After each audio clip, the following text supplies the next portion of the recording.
मैं राजीव मिश्रा कोरोना मंथन के अपने इस कार्यक्रम में आपका बहुत बहुत स्वागत करता हूं। आज हमारी बहुत ही बात है कि जहां हम आपको वो शिक्षाविदों से के साथ एक चर्चा करते हैं, वहां आज हमारे साथ पत्रकार और शिक्षाविद ये तीनों हमारी इस परिचर्चा में शामिल हैं। मैं आपका परिचय कराना चाहता हूं। डॉक्टर सुधांशु राय जी के पास चलता हूं। आप चीफ काउंसलर हैं CSJM यूनिवर्सिटी में और स्मार्ट सिटी के ब्रांड एम्बेसडर हैं। सुधांशु जी, मैं आपका स्वागत करता हूं बहुत बहुत। हमारे साथ डॉक्टर रमेश वर्मा साहब जुड़े हैं, जो वरिष्ठ पत्रकार हैं JMD न्यूज चैनल में, और लखनऊ से हमारे साथ जुड़े हैं मनीष शुक्ला जी, जो लेखक है, स्वतंत्र पत्रकार है और सामाजिक निदेशक है। मनीष जी, मैं आपका बहुत बहुत स्वागत करता हूं। अब जबकि आप लोग जानते हैं हम लोग कहीं ना कहीं 3 मई के बाद 17 मई का मुहूर्त, 17 मई के बाद भी कुछ स्थितियां अभी हमको पता नहीं है। तो ऐसे में जहां हम लोग सुधांशु जी से रोज चर्चा करते हैं कि शैक्षिक गतिविधियों में चेंज आएगा, सामाजिक परिस्थितियों में भी बहुत चेंज आने वाला है। हमको उसके लिए बहुत सारी तैयारियां करनी पड़ेंगी, सारे विश्लेषण करने पड़ेंगे, और जो शायद आज की हमारी परिचर्चा में सार्थक भी होंगी। मैं सुधांशु जी के पास चलता हूं। सुधांशु जी, किस तरीके की सामाजिक परिस्थितियों में चेंज आप देख रहे हैं? क्योंकि शैक्षिक परिस्थितियों का चेंज आप जानते हैं, आप उसके लिए लगातार कार्य कर रहे हैं, काउंसलिंग सेंटर आपने बनाए हैं,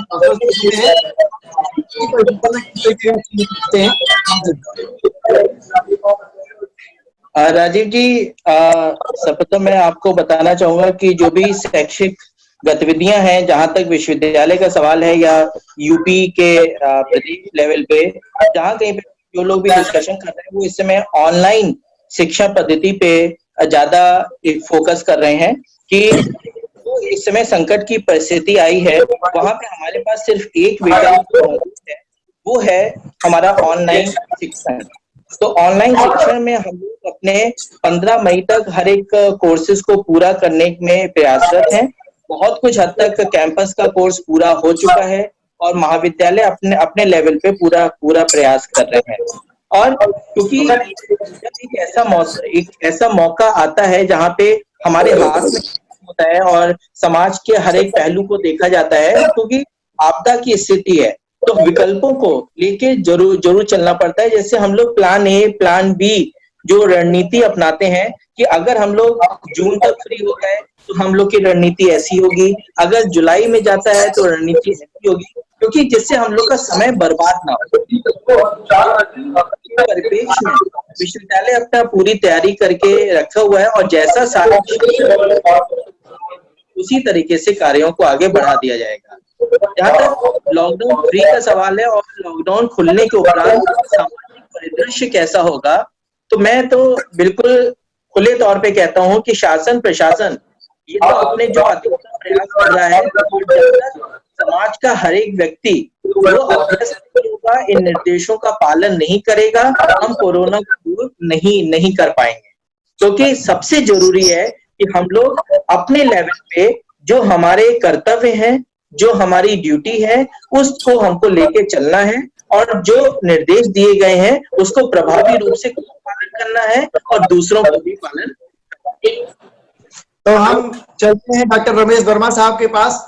जैसा सुधांशु जी ने कहा, बहुत सारी चीजें हैं और जागरूकता हमको खुद से करनी पड़ेगी। अगर हम खुद से जागरूक नहीं होंगे तो शायद लॉकडाउन को खोलना एक बहुत ही विषम परिस्थिति होगी लॉकडाउन को खोलने के लिए। वर्मा साहब, आप तो लगातार समाज से जुड़े हुए हैं, एक न्यूज चैनल से जुड़े हुए हैं, तो आपको क्या लगता है कि समाज किस तरफ क्या बदलाव आएंगे समाज में इस लॉकडाउन के बाद, और अभी क्या स्थिति चल रही है समाज की, क्या मानसिकता है समाज की?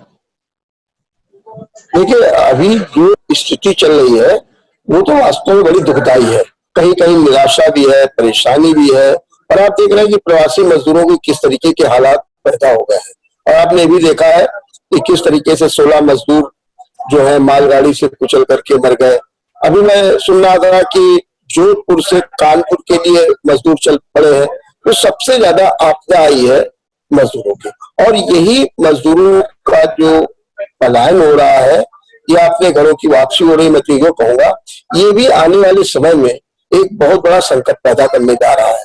उद्योगों में अब मैन पावर्स नहीं मिलेंगे और दूसरी समस्या ये होगी कि जो मजदूर अपने घरों में वापस हो रहा है, अब ये जाएगा नहीं। अब इसके लिए राज्य सरकारों को एक विशेष प्लान बना करके रोजगार के अवसर भी पैदा करने पड़ेंगे, क्योंकि अभी ये जाने वाला नहीं है। अब आप कोशिश करिए कि जिस तरीके से 28 लाख बिहार का मजदूर बाहर काम करता है वो नहीं करेगा। तो एक तो सबसे बड़ी समस्या, और उद्योगों के सामने जो उन्होंने लापरवाही बरती कि संभाल करके मजदूरों को नहीं रखा, उनके खाने पीने की व्यवस्था नहीं की, उनके सामने भी संकट आएगा कि मैन पावर आप कहां से लाएंगे। ठीक, अभी 33% की बात हो रही है, आप 33% में काम चला लेंगे, आने वाले समय में क्या होगा, ये एक बहुत बड़ी चिंता की बात है। दूसरी चीज, जहां तक आप शिक्षा की बात कर रहे हैं, अब वो जमाना आने वाला है, ऑनलाइन शिक्षा, ऑनलाइन परीक्षा, वर्चुअल क्लासेस, व्हाट्सएप, इसका जमाना है। इवन दी जो इम्तिहान हो रहे हैं, परीक्षा हो रही है, इनमें ऑनलाइन परीक्षाओं पर जोर दिया जाएगा और प्राइवेट परीक्षाओं को ज्यादा से ज्यादा ऑनलाइन भी किया जाएगा। जिस तरीके से आपने देखा होगा कि हमारे यहाँ परीक्षा में जो इस समय ऑब्जेक्टिव पेपर्स का जोर हो गया है, पहले सब बच्चे लिखा करते थे हिंदी में भी, अब धीरे धीरे पेपर्स कम करके ऑब्जेक्टिव किए जा रहे हैं, सीधे सीधे कंप्यूटर में उनको कर लिया जाता है। तो ये जो आ रही है, ये व्यवस्था आ गई। और ये भी आपने देखा होगा कि यूजीसी ने भी कह दिया कि 25% ऑनलाइन आपको शिक्षा करनी पड़ेगी। इसी तरीके से इसका क्रेज भी बढ़ रहा है, और इसका क्रेज आप ये देखिए कि जो मांटेसरी स्कूल है, जो बच्चों के स्कूल है, उनकी भी जो ऑनलाइन शिक्षा जिस तरीके से बढ़ रही है, उसका भी एक बहुत बड़ा बदलाव शिक्षा में आने जा रहा है, उद्योग में आने जा रहा है। और तीसरा, हमारी जीवन शैली बदलने जा रही है। जीवन शैली अभी है कि हम स्वच्छता में बहुत जोर देंगे, आपको ये भी बता दे रहे हैं। अभी तक क्या होता था, बहुत से लोग खाना खाने बैठ जाते थे, हाथ नहीं धोते थे या पार्टियों में जाते थे। अब धीरे धीरे ये भी प्रचलन होगा कि हाथ धोंगे, और हाथ धोने की रस्म अदायगी नहीं होगी कि गए और दोबारा पैर खोला और जरा पानी ले लिया, बल्कि उसको हाथ भी ठीक से धोएंगे, स्वच्छता पर ध्यान लाएंगे। तो मास्क का जमाना आ जाएगा, लोग डिस्टेंस दूर रखेंगे, तो ये जो निकटता की बात है, ये भी दूर होगी। धीरे धीरे हमारी हैबिट्स में, हमारी जीवन शैली में, इसमें भी एक बहुत बड़ा बदलाव आने जा रहा है। आदतों में हमारे बदलाव आने जा रहा है। अब बोले, अब आज छोटा बच्चा भी है, तो जरा भी कोई बात नहीं होती है तो सैनिटाइजर उसमें छिड़कने की कोशिश करता है। कभी कभी हम कहते हैं खाना भी मत डालते ना, क्योंकि वो सैनिटाइजर कहना बाहर से सैनिटाइजर डाल दो। ये जो स्थितियां उत्पन्न हो रही है, और सतर्कता बढ़ेगी, और स्वास्थ्य की दिशा में भी बहुत तेजी के साथ बदलाव आएंगे। तो अब ये एक नया जीवन कोरोना हमको देने जा रहा है, इसमें भी दो राय नहीं है। मेरा मानना ये है कि इन विषयों पर इसे सूचक चर्चा होनी चाहिए, इनको कैसे आगे बढ़ा जाए, इन पर चर्चा। ठीक है जी, आप बिल्कुल सही कह रहे हैं वर्मा साहब कि नए समाज की परिकल्पना के लिए हमको तैयार रहना चाहिए। सामाजिक आदतें बदलेंगी, समाज की परिस्थितियां बदलेंगी।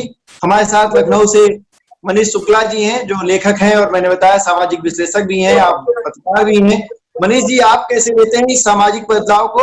आपको क्या लगता है कि हमको किस तरह से तैयार रहना चाहिए अभी जो आने वाला बदलाव है समाज में? मनीष जी, मेरी आवाज सुन पा रहे हैं आप? हेलो, मेरे ख्याल से मनीष जी तक हमारी आवाज नहीं पहुंच रही है। जब तक आप मनीष जी को कांटेक्ट करने की कोशिश करिए। सुधांशु जी, मनीष जी जहाँ पे हैं वहां पे इंटरनेट की थोड़ी सी समस्या है। चलिए कोई बात नहीं, हम लोग क्योंकि हमारे पास मुख्य विशेषज्ञ के रूप में डॉक्टर वर्मा जी हैं, तो आप उनसे, क्योंकि हम लोग को अब अपना एक परिदृश्य, जो सामाजिक परिदृश्य सबको दिख रहा है और कुछ लोगों को नहीं दिख रहा है, तो उनमें डॉक्टर वर्मा जी के जो संदेश होंगे वो शायद लोगों को बहुत ज्यादा अपील करें। तो आप उनसे क्वेश्चन को पूछिए। जी वर्मा साहब, आप जानते हैं, जैसा कि हम लोग अभी बात कर भी रहे हैं कि अब नए समाज की परिकल्पना हो जा रही है। समाज को बहुत सारी पुरानी आदतें छोड़नी पड़ेगी और बहुत सारी नई आदतें समाज को ग्रहण करनी पड़ेगी। तो उसमें एक सबसे बड़ी आदत है, ये कहूंगा कि सबसे पहले समाज को सजगता और जागरूकता की आदत डालनी पड़ेगी। जैसा आपने भी कहा कि सैनिटाइजेशन और बहुत सारी चीजें जिनको हमने कभी सुना ही नहीं था, उनको भी अपने पास लेना पड़ेगा। तो मैं चाहता हूं कि समाज आपका एक संदेश सुने, क्योंकि समाज रोज आपको जेएमडी चैनल के माध्यम से सुनता है। तो मैं चाहता हूं आज आप हमारे इस मंच से, हमारे इस कार्यक्रम से जो है समाज को ऐसा संदेश दे ताकि समाज इन बातों को फॉलो करे। देखिए, एक जो सबसे बड़ी बात यह है कि इस समय शिक्षा को ऐसा बनाया जाना चाहिए जिससे कारण जागरूकता पैदा हो। आज हमारे यहाँ बहुत से लोग अभी भी, आपको मैं बताऊं, जो विभिन्न प्रकार की बातें आप सुना करते हैं, मैं ज्यादा उसके डिटेल में नहीं जाना चाहता हूं। आज भी लोग कोरोना पर आपको अपनी आस्था से कमजोर समझते हैं और ये भी वो मानते हैं कि अरे कोरोना कुछ क्या था। कल आप धार्मिक स्थलों को जरा खोल दीजिए किसी भी धार्मिक स्थल पे और कहिए कि आपको छूट दी जा रही है, आप देखिए कहीं कोई कोरोना का किसी को भय नहीं दिखाई देगा, बस सब भाग जाएगा। तो दूसरी बात है, बाद में पकड़ में आवे कि पॉजिटिव निकल आए, लेकिन वो सब चले जाएंगे। आस्था जो है इतनी ज्यादा प्रबल है। और जो भी अभी घटनाएं हुई है उनमें यही तो था, इनको लगा कि हम अपने धार्मिक स्थल पर हैं, हम सुरक्षित हैं, हमको कौन बिगाड़ सकता है। तो अब जरूरत इस बात की है कि एक जागरूकता भी पैदा होनी चाहिए। अब ऐसे पाठ्यक्रम को लाना पड़ेगा आपको। जैसे मैं उस दिन सिद्धांत जी से बात कर रहा था कि अब ऐसे पाठ्यक्रम, अभी ये औपचारिकता जो एनएसएस के माध्यम से होती है, एनसीसी के माध्यम से होती है, अरे ब्लड डोनेट करा दिया और जरा शिक्षा दे दी गई। अब जागरूकता का एक सघन अभियान चलाना पड़ेगा और उसमें व्यवहारिकता लानी पड़ेगी। सफाई पर बहुत जोर देना पड़ेगा।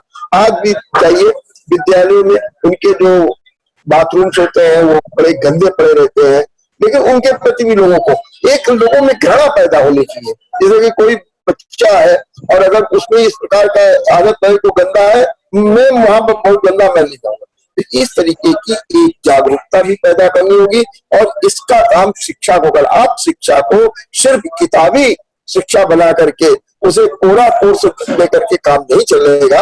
अब उसमें और दूसरी चीज काम और भी करना पड़ेगा विश्वविद्यालयों को कि अब ऐसे कार्यों के प्रति रिसर्च वर्क को भी बढ़ावा देना चाहिए।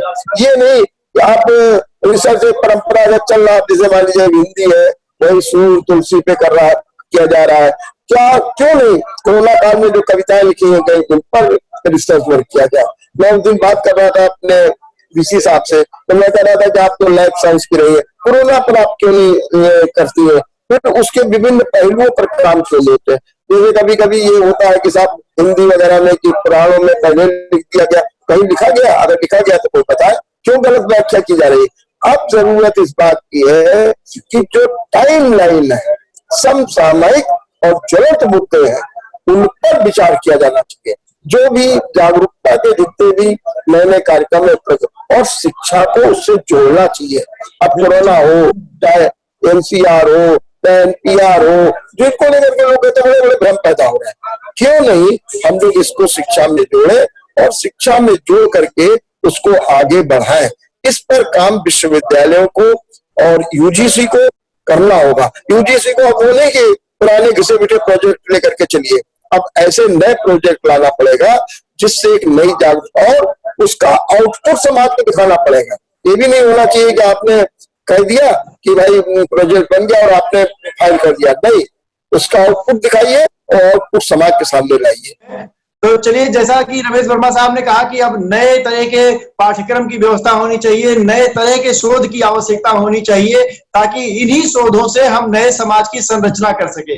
सुधांशु जी हमारे साथ हैं। मैं संक्षिप्त में आपसे जानना चाहता हूं, क्योंकि आप हमारे शैक्षिक प्रतिनिधि भी हैं, आपने बहुत सारी काउंसलिंग सेल भी डाल के रखे हैं, आपने उनका एनएसएस का भी आप प्रतिनिधित्व कर रहे हैं।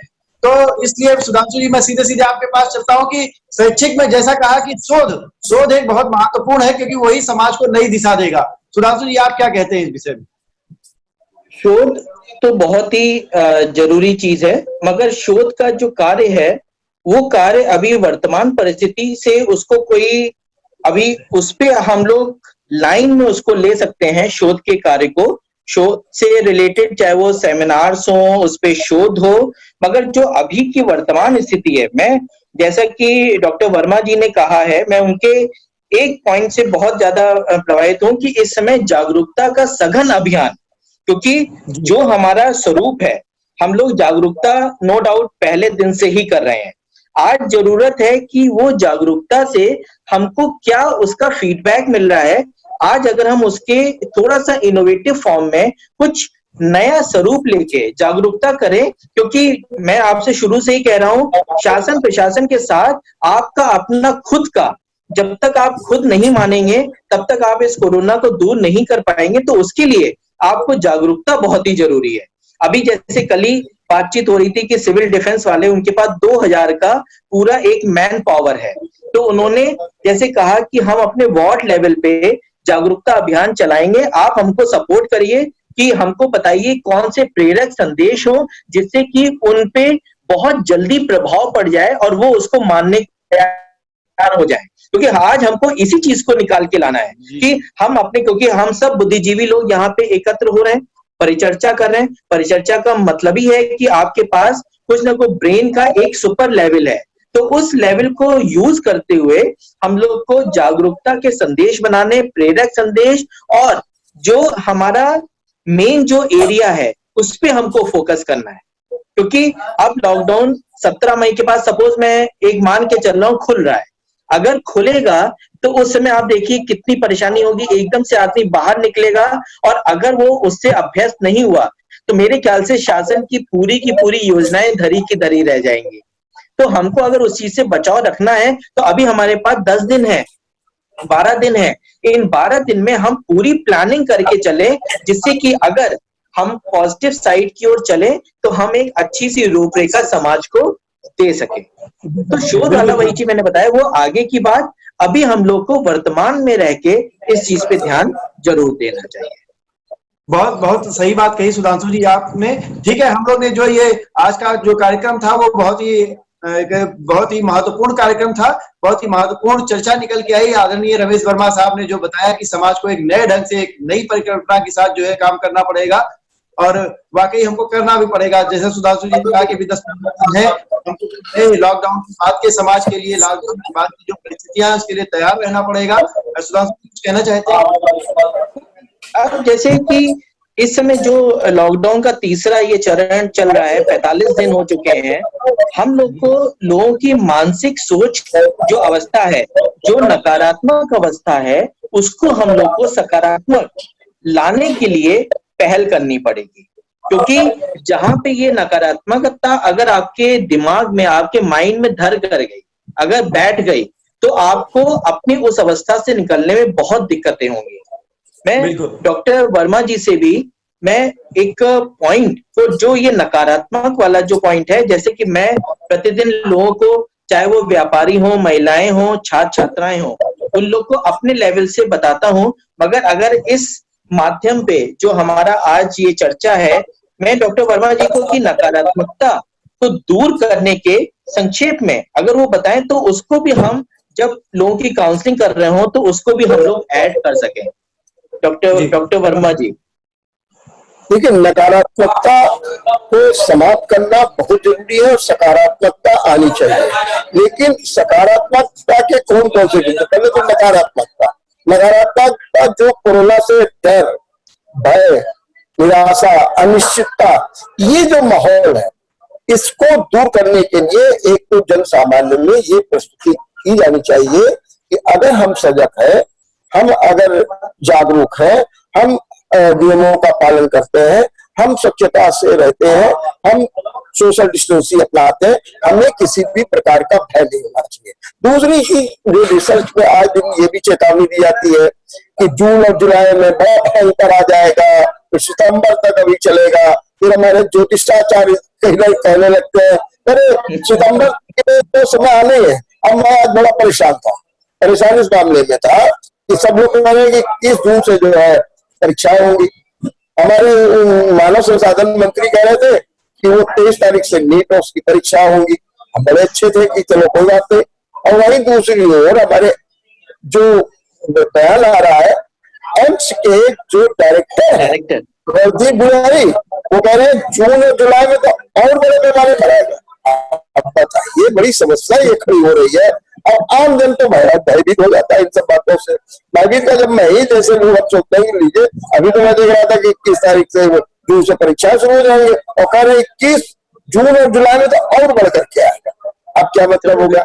तो इस तरीके की जो नकारात्मकता है, लोग में अरे कोरोना तो बिल्कुल है, उसमें तो मृत्यु है, बिल्कुल निश्चित है, लेकिन अगर इसके प्रति हमारे डॉक्टर्स हैं, हमारे जो शिक्षा संस्थाएं हैं, ये जागरूकता पैदा करें, सकारात्मक कुछ नहीं होगा, चलो हम आगे बढ़ते हैं, और तब आप और उसको व्यवहारिक रूप में अपनाना पड़ेगा। व्यवहारिकता बहुत जरूरी है।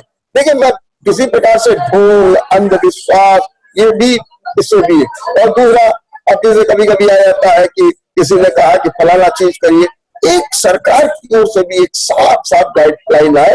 ठीक है, अगर धूम धुलाम में आएगा तो हम उससे लड़ने के लिए तैयार है। तो आदमी में एक आत्मविश्वास पैदा, एक आदमी का आत्मबल बढ़ेगा। सरकार कहे कि हाँ हाँ ठीक है, हमारे एम्स ने कहा है, लेकिन हम निश्चिंत हैं, बिल्कुल सब निपट लेंगे। तो लोग कहते चलो अच्छा होगा। और अब ऐसी स्थितियां में अब तो वैक्सीन भी निकाले दे रहे हैं, अब तो हमने टेस्टिंग भी बढ़ा दी है, लोगों में विश्वास पैदा। आज जरूरत है इस चीज की।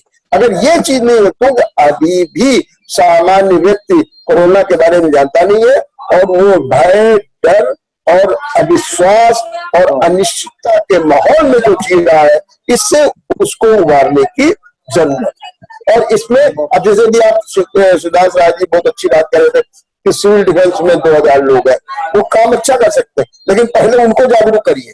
वो तो बताओ, उनको खुद ही कुछ नहीं मालूम है। इवन देख बड़े बड़े उनके जो है प्रबंध करने वाले, उनको नहीं मालूम। तो सबसे पहले तो उनकी क्लास लेकर के उनको बताया कि आप जनता को क्या बताना चाहते हैं। इसके लिए एक बाकायदे एक प्लान कर लेना चाहिए कि हमको क्या क्या चीजें जो लोगों में भय पैदा कर रहे हैं, जो डर पैदा कर रहे हैं, इनको दूर करने के लिए हमें क्या करना चाहिए। जब हम इस तरीके की रणनीति लेकर के, क्योंकि जागरूकता का भी एक बाकायदे प्रोफाइल होना चाहिए, क्या चीज जागरूक करेंगे। ये नहीं कोरोना से डरो नहीं, संकल्प से दूर कर लेंगे, इससे काम नहीं चलेगा। चलेगा काम इससे कि जब हम जन जन में एक कोई प्रेरणादायी चीज करेंगे। कभी कभी कोई ऐसे लोगों को जो कभी कभी कोई अच्छी कविता बना दिए है, अगर उनमें कोई जान है उसको करें, उस संगीत लोकगीत के द्वारा हो। अगर ये सब चीजें हम लोग धीरे धीरे करें, और खास तौर से महाविद्यालयों में, विद्यालयों में जो कुछ ऑनलाइन चल रहा है, इसमें भी ले दे करके कोरोना के सकारात्मक स्वरूप को प्रस्तुत करना चाहिए, जिससे कि क्योंकि आजकल ऑनलाइन होता है, परिवार के लोग भी देखते हैं। अगर ये सब किया जाएगा तो बहुत अच्छा रहेगा। वरना ये ध्यान रखिए कि अभी भी लोगों में भय, और जो पढ़े लिखे लोग नहीं है, भैया क्या होगा कोरोना का, क्या होगा, ये जो बचा हुआ है, इससे व्यक्ति को उबारना होगा। और उसमें जो है, मैंने कहा कि शिक्षण संस्थाएं या जो सब काम, तो पहले तो एक जागरूकता का प्रारूप बना दिया जाए कि क्या जा, और उसमें सरकार की भी भूमिका हो तो बहुत अच्छा रहेगा। मैं ये मान जी, बहुत बहुत बढ़िया बात है सर, आपसे बात करके बहुत ही अच्छा लगा। और जो मूलभूत तत्व थे, जहां से हमको शुरू करना था, जो नींव का एक पत्थर जो हम ढूंढ रहे थे, वो शायद आपकी बातचीत से मिला कि हमें ये तय करना है कि आखिर हमको जागरूक क्या करना है, जागरूक किसे करना है और क्या चीज करना है। मुझे लगता है कि सुधांशु जी जैसा कि बहुत सारे काउंसलिंग की बहुत सारी टीम बनाई है, आपने टीम 11 एक निर्माण किया है, बनाया है, लोगों को जोड़ा है, जो समाज में एक सकारात्मकता लाने की ओर काम करेगी जो टीम। तो मुझे लगता है कि अब बहुत ही ज्यादा सकारात्मक कार्यवाही, हमारे समझ भी एक एजेंडा सामने आ गया है जिससे हम काम कर पाएंगे। मैं आपका बहुत बहुत धन्यवाद देता हूं आपको कि आप जुड़े हमसे, इस परिचर्चा के महत्वपूर्ण बिंदुओं को आपने आगे लेके आए जो हमारे दिमाग में अभी तक नहीं था। और निश्चित रूप से हम जो है आगे बढ़ेंगे, एक नई चीज हम समाज के सामने ला पाएंगे, एक नए तरीके से हम लड़ पाएंगे, समाज को जागरूक कर पाएंगे। मैं इन्हीं शब्दों के साथ आप सभी को सादर धन्यवाद देता हूं कि अन्य फिर मिलेंगे हम किसी नए प्रश्न के साथ, नई परिचर्चा में, ताकि हम जो है अपनी आगामी योजनाओं को इसी तरीके से आपके संरक्षण में बनाते रहें। आपको बहुत बहुत नमस्कार।